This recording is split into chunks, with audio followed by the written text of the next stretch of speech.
Tonight on PhillyCAM Voices, we have a very special show for you. We're celebrating the 100th episode of PhillyCAM Voices. And joining us in the studio are some reporters who have been a part of PhillyCAM Voices throughout the years. Thank you for joining us as we hear from them while celebrating this wonderful, momentous milestone. Good evening, and thank you for tuning into PhillyCAM Voices. I'm Denise James, and I am honored to be your host.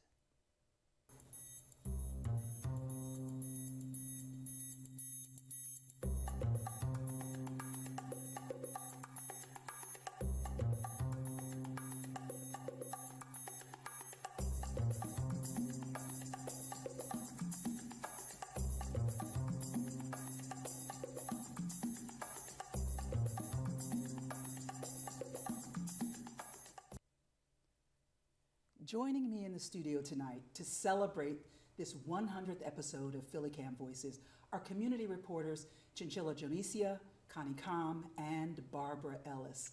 Thank you all for joining me tonight on a show that you are all too familiar with because you are part of the backbone and the juice of this show.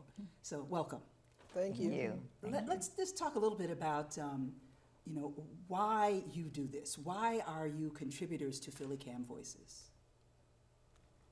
Okay, well, I am a contributor to PhillyCAM Voices doing community news because I'm an activist and an advocate, and I really take an interest in what's going on within the communities, the issues that people are having, especially centered around wrongful convictions, gentrification, and all the different things that people have dealing with injustices.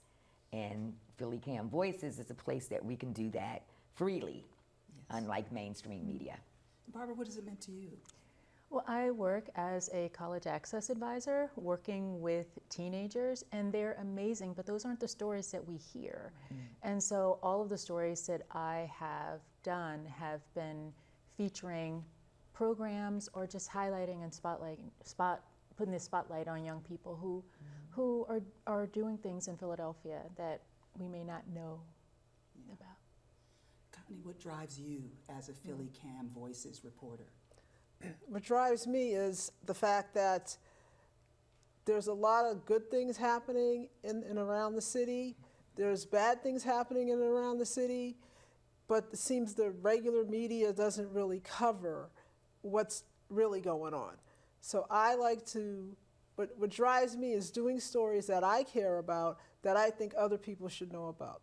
So if there's an issue that I think is important and it's not being discussed, I'm going to put it on PhillyCAM Voices. Yes. Do you have a favorite story? And if so, why is it your favorite that any of you have worked on? Well, my favorite story, I think, is the one I did on Sylvia Olden Lee, who was the first black woman to break the color barrier at the Metropolitan Opera. She was a vocal coach. She was very fair-skinned, so they said, well, maybe she could pass. But when she got in there, she trained all of the great opera singers like Simon Estes, Kathleen Battle, Leontine Price, you name them. She said, I'm busting down these doors, and we're going to let more people of color, African Americans, on this opera stage. Why was that your favorite? Because I got to meet with these people, these opera singers, these really great, talented opera singers. I got to interview them. I got to go to New York, to Carnegie Hall when they had a special concert for her 100th birthday anniversary. And it was just amazing, just seeing all that talent that we never hear about, live on stage. And I wanted to bring that to the people of Philadelphia because Sylvia did live here. She did know Marian Anderson. She taught at the Curtis Institute. Wonderful. Okay. Barbara or Chinchilla, do you guys have a favorite?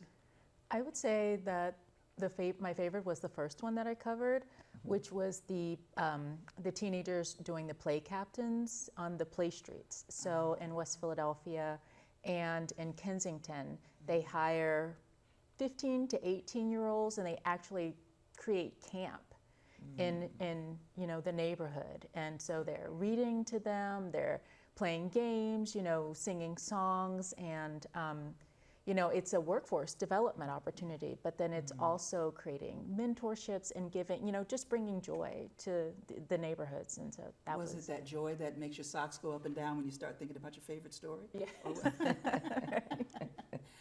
What about you, Chinchilla? Wow. Initially, my favorite was the first story I did. I believe that one was on gentrification.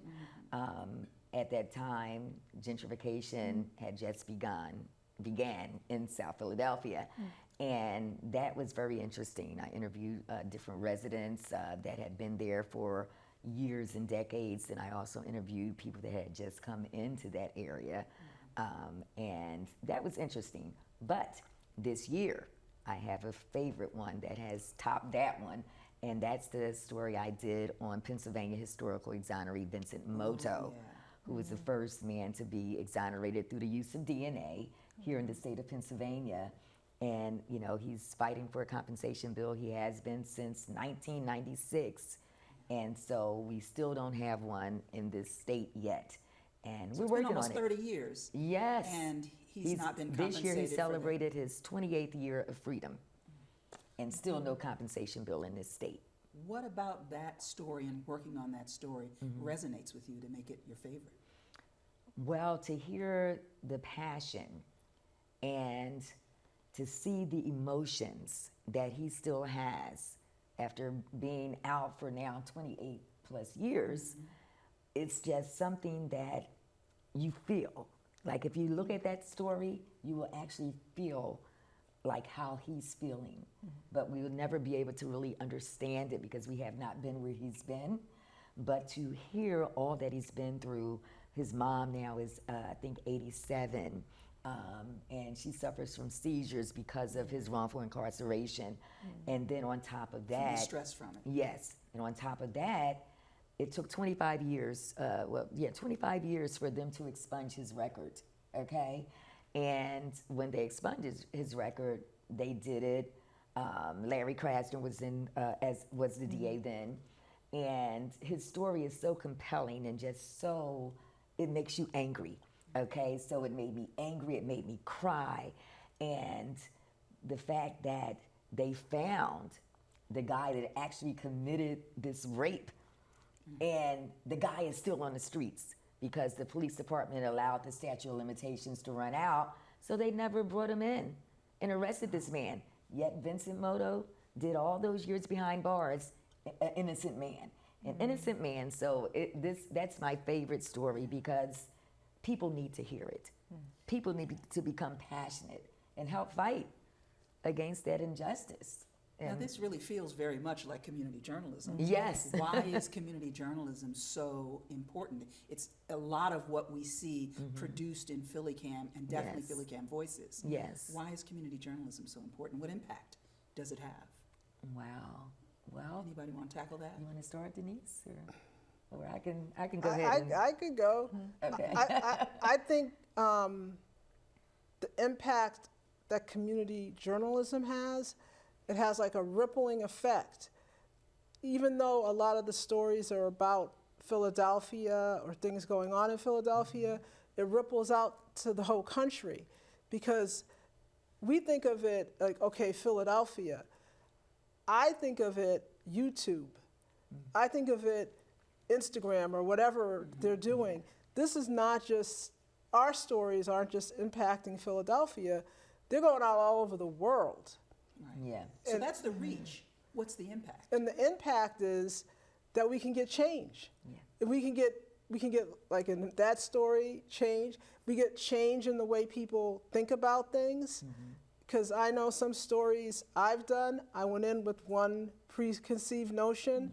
After doing the research, after talking to the people, interviewing people, I had a total different idea of what really was going on. Like, I did a story on homelessness and COVID, and I had one idea, like the homeless people are, trying to, they're out there, we're all gonna get COVID or something like that. Turns out there was a whole another thing to that story. There were city council people I interviewed, state legislators I interviewed, community activists I interviewed, who are talking about how, one, they're helping these people to cope with their situation in terms of feeding them and on housing them, and how because of the crisis, there was money from the state to actually build things like tiny homes for people who are homeless, which I didn't even know about.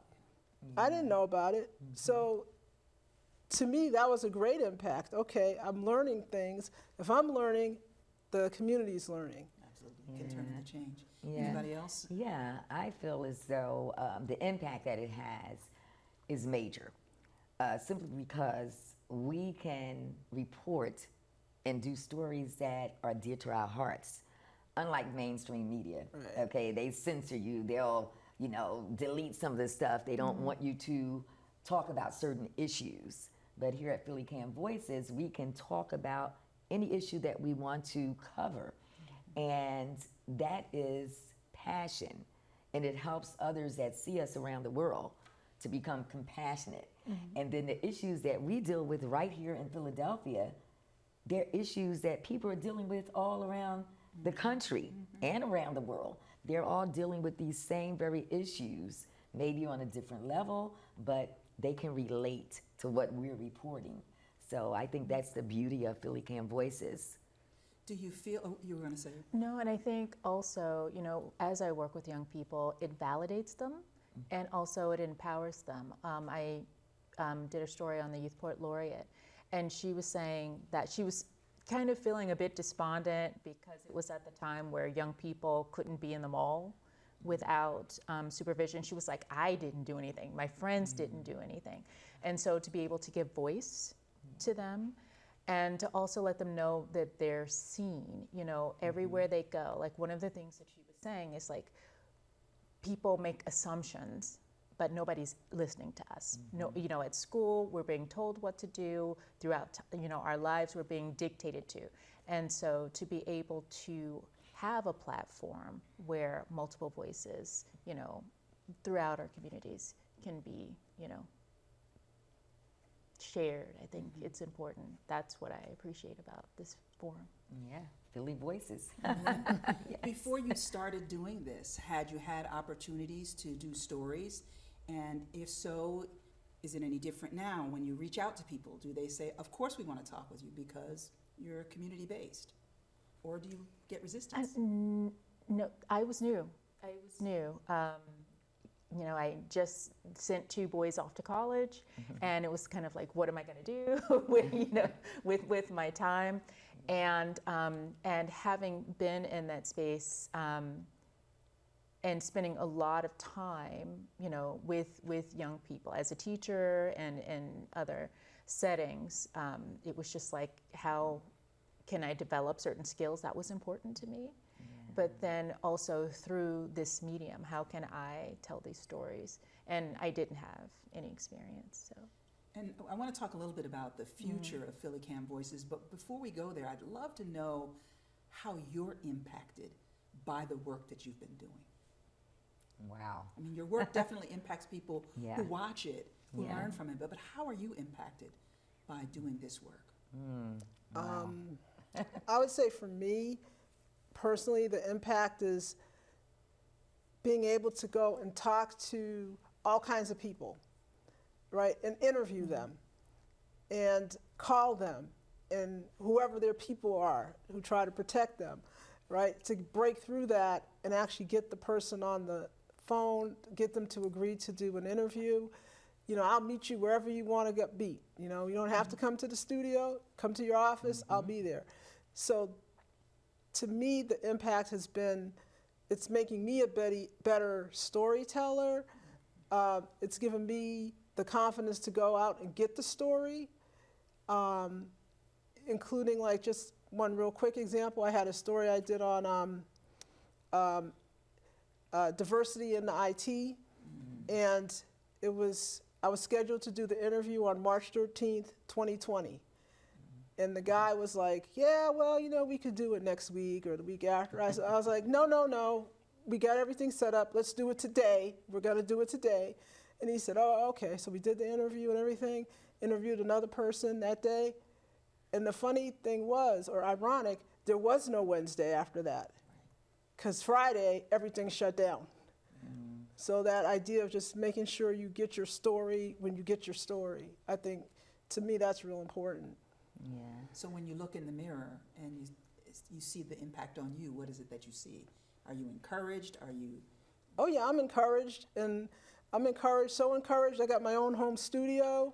Okay. I got like 3 cameras. I got lights. I can do whatever I want to do. I love it. I love it. I love it. How And about the impact on you? the impact that it's had on me is really powerful, because when I see the impact that it has on others, that their voices are being heard, and knowing that I helped that to come through for them, it's such a great feeling inside to know that you've helped someone to express themselves and to get their issue out there for the world to see. And that's a great impact right there. And so it's just something that you really can't explain, like how it feels so good to hear someone say, oh wow, how happy they are to have a voice here. And when they've gone other places and they've been shut down, no one wants to tell their story, but for them to come to PhillyCAM Voices and for me to be able to tell their story, allow them to tell their story, is rewarding to me, because I've helped somebody. And that's what it's about, for us to be here to be their voice and to allow their voice to be heard. And so that's a great impact. There's power in being a community voice. Oh, yes. There's power in when people telling their own stories and people from the communities Yeah. telling stories about those communities, Yes. for sure. Yes. For sure. Yes. Barbara, what impact has this had on you? I think I homeschooled my children, and people would say, oh, you know, they're X, Y, and Z, you know, they have a special skill or whatever. I mean, it was just easier to kind of work through the margins. But, you know, and they're finishing their senior year, cross fingers, they'll, you know, they're at Harvard. But I have never, nor have they, thought that they were unicorns or they were exceptional. And I see that in other young people. And so when I go out and I tell stories, no matter the neighborhood or the community, I see the same talent and the same gifts, perhaps undeveloped. Maybe they just don't know. I mean, that was a lot of the impetus for wanting to do this. Oh, did you know that this is in the city and that's in the city and this is free, and PhillyCAM has a program for young people. Like, that's really at the heart of what I wanted to do. The city and the people in the city were incredibly instrumental in our journey, but they're still here. And so wanting to give voice to all of those nonprofits and all of those organizations that are there working with young people in all kinds of areas, in the arts and STEM and all of that. They're all here. Yeah. Yeah. You know, there are people who watch what you do and watch whatever whatever stations and whatnot they watch and whatever they see online, and probably think they could never do this. What was what has the learning curve been like for you, or what was it for you, if you're already feeling very confident, which, looking at your stories, I would imagine you are. But is this something that anybody could do? Well, if they have a passion for it. Some people are shy. So if they're shy, maybe they'll be best behind a camera or, you know, working in another capacity.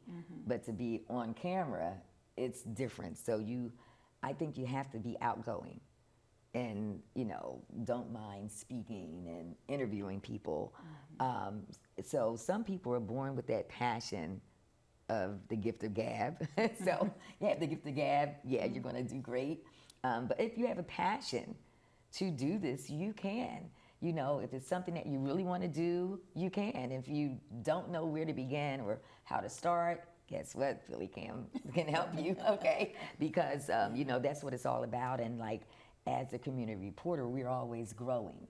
We're always learning new things and new techniques, and there's always workshops and everything that people can take to help them feel comfortable, you know. So we have some that didn't feel too comfortable at first, but once they started, the comfortability comes. But like, I'm an on-camera person, so I just love it. So it's easy. But if you want to do it, people, you can, okay? Are you working on anything now? Oh, you were going to say something. Oh, yeah, I was going to just say that I think you really, anybody can do this. Anybody, y'all can do this. But I have seen people say, I want to do it, but they don't want to put in the work. You put in the work, right? You learn here at PhillyCAM, like Chinchilla was saying, you get all the workshops, you get the equipment for free, right? And like myself, I said, in terms of storytelling, the most important thing to me was editing, because I feel editing really tells your story, right? Yeah. And so I slaved over that first Final Cut Pro, right? And then they got the Adobe. I said, oh, now I got to learn a whole new thing, right? But I've done it. I'm not like the expert, but I can cut my shows. I can cut other people's shows. I can make the show. So if you're willing to, if you're passionate about getting out your stories, you have like something inside of you that says, I got to tell the world about this. People have to know. You come there to PhillyCAM. You'll get your story out. So you learned how to do things like edit and shoot. Yes. And have some support Yeah. when you write it and Right. somebody reads it over and says, hey, Yeah. Yeah, be write more the clear. script. Because there were times everything. we had to do all of that ourselves, like Yeah. the reporting, sometimes the camera. I remember times when I set my video camera like in front of myself and the person I was interviewing, or, you know, and then do the editing and all of that. And it's good because we learn so many different skills. And I Yes. think if you are shy, you can edit yourself out and like add B-roll and just center, you know, who you're interviewing. That's typically how I'm my glad you're going to shows. balance that out. Because shy people have things to say. Yes, they And in do. fact, they probably see a little bit more than the less shy of us. Yeah. Because Yeah. they are listening far earlier and later than some of Yeah. us, myself, who Yeah. does a lot of talking. So it's a great balance. Yeah. Do you have a vision for PhillyCAM Voices in the future? What's your vision? Where do you see it going? Ooh. And Where I would like to see, or what I would like to see in the future, hopefully the near future, because we've always just been, you know, we shoot live on Monday nights and then it's on for the whole month.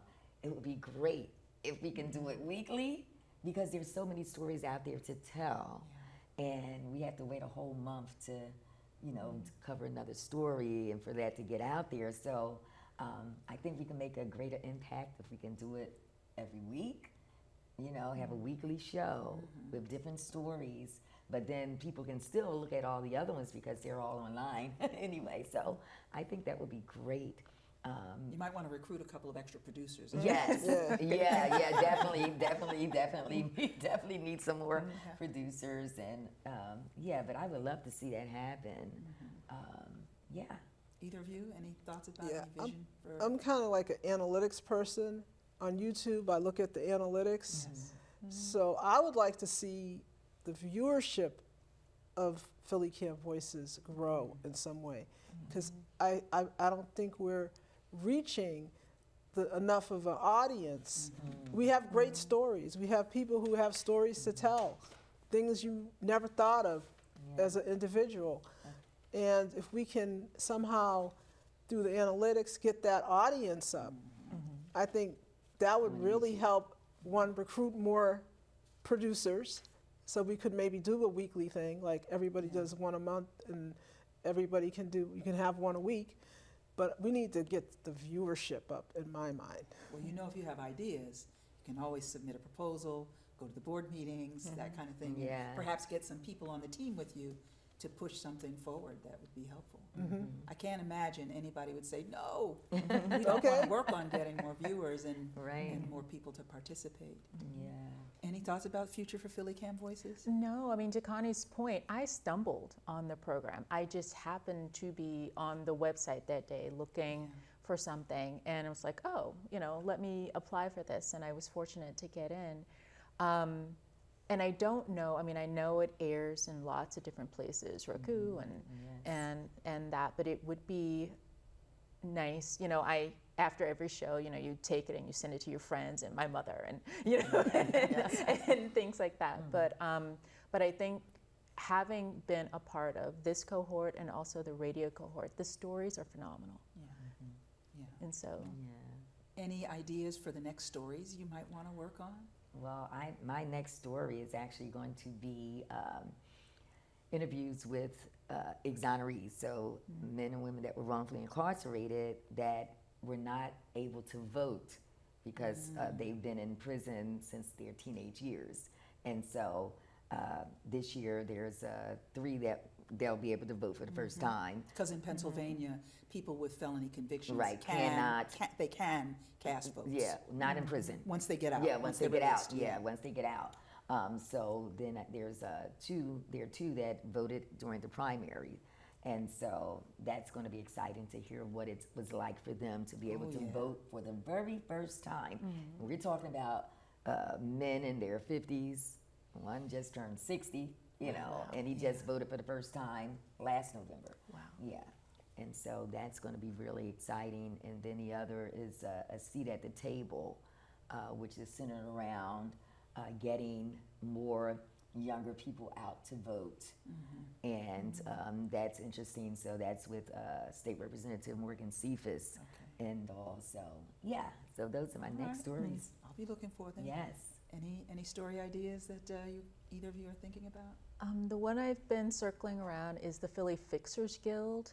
That's an organization where anybody, it's free. They have these monthly meetups, and if your vacuum's broken, if your dress, you know, the hem that you, someone will teach you how to fix it. And I think that It's called the Fixers Guild? yes. I love this. Very And interesting. so as far as like, you know, sustainability and all of those things, but from a perspective of young people, being able to have that knowledge that we're losing, you know, and also, you know, some students, you know, have different learning styles. And so being able to fix a computer or, you know, sew and mend or, you know, I just think that those are skills that should not be lost. And so. You said you're circling around it. What do we need to do to help you land? Because I want to see this story. I will, yes. Finding, you know, the next time that they meet. Sometimes they have, I think, quarterly bigger events. They you know, they have, they call them mini guild events, and then I think quarterly they have more larger scale Philadelphia Library, you know, take out a whole space and kind of do that. So, Wow. Excellent. And we've got about a minute or so left. Any So thoughts? right now, I'm not working on any story or thinking of a story. What? But, you know, I go out there in the world and something, inspiration hits, Yeah. and boom, I'm going to have a story. Yeah. Because you are a prolific storyteller. Yeah. How many stories would you guess you've worked on over the years? And I'm going to ask each of you this, so start Okay. thinking about it. I think at least 20 or 25. Ooh. Ooh. And then I did some radio stories Okay. too. All right. And how about you, Barbara?